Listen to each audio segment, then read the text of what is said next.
The overall goal of this peptide-derived method is to transport genes and proteins across cellular and organellar barriers in plants.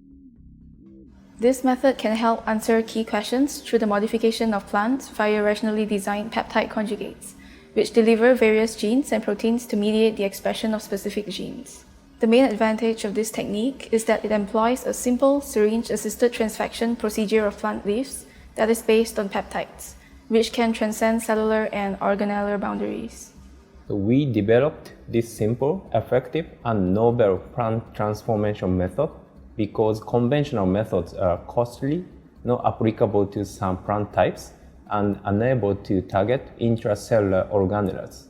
JoVE and Chuah will be demonstrating the procedure with Yoko Horii, a technician from my laboratory.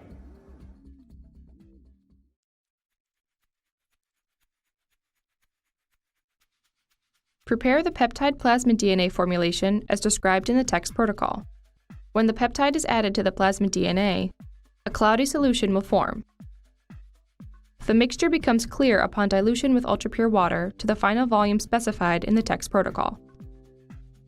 Transfer 800 microliters of the diluted solution into a cuvette for dynamic light scattering analysis.